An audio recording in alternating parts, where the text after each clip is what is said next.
Kolkata police এটা অনেকেরই dream job. তো কলকাতা পুলিশের এক্সাম হয়ে গিয়েছে।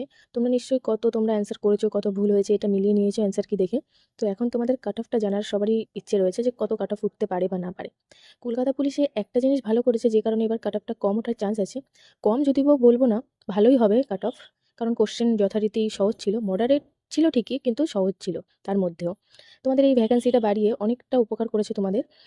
যখন ফর্ম ফিল আপ শুরু হয়েছিল তখন ভ্যাকেন্সিটা অনেক কম ছিল। এই জন্য অনেকেই ফর্ম ফিল আপ করেনি, এটা আমার নিজে চোখে দেখা। অনেকেই বলেছে ভ্যাকেন্সি কম, ফর্ম ফিল আপ করবো না। এই জন্য তোমাদের এবার একটা বড় সুযোগ রয়েছে। কলকাতা পুলিশের কাট অফটা জানার আগে আমাদের আরও কয়েকটা জিনিস জানা উচিত, মানে বিশ্লেষণ করা উচিত।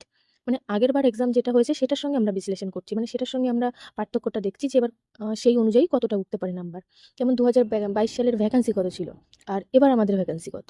2022 সালে প্রিলিমিনারি এক্সামিনেশনে তোমাদের কোশ্চেনটা কেমন হয়েছিল আর 2024-এর কোশ্চেনটা কেমন ছিল, এর উপর ভিত্তি করেই তো কাট অফটা আমরা বলতে পারবো। আর 2022 সালের কাট অফটা কেমন উঠেছিল, কারণ কোশ্চেন যে অনুযায়ী ছিল সেই অনুযায়ী কাট অফ উঠেছিল। আর এবারের কোশ্চেনটা কেমন সেটা তো দেখতেই হবে। 2022 সালে ভ্যাকেন্সি ছিল 1410টা ছেলেদের, আর মেয়েদের ছিল 856টা। আর 2024 সালে সেই অনুযায়ী 3 গুণ বেশি, 3624টা। আর মেয়েদের রয়েছে 345টা, তো মেয়েদের তুলনামূলক কমই রয়েছে। আর এবারে কোশ্চেনটা একটু মডারেট হয়েছে। আর যারা নতুন নতুন চাকরির পড়াশোনা শুরু করেছে তাদের কাছে সবই কঠিন মনে হবে, এটা আমি জানি, আমারও এমন মনে হতো। 2022-এর কলকাতা পুলিশের এক্সামে কনস্টেবলদের কাট অফ উঠেছিল প্রিলিমিনারিতে 67, কারণ ভ্যাকেন্সি ছিল 1410 এবং কোশ্চেন ছিল সহজ। তো সেই তুলনায় এবার ভ্যাকেন্সি 3 গুণ বেশি এবং কোশ্চেনটাও একটু মডারেট হয়েছে। তো আমার যেটা মনে হয় তোমাদের এবার কাট অফটা ওর থেকে 2022-এর থেকে কম হবে। তো এবার ছেলেদের যারা ইউআর আছো তাদের 53-58, আর মেয়েদের আসতে পারে 45-50।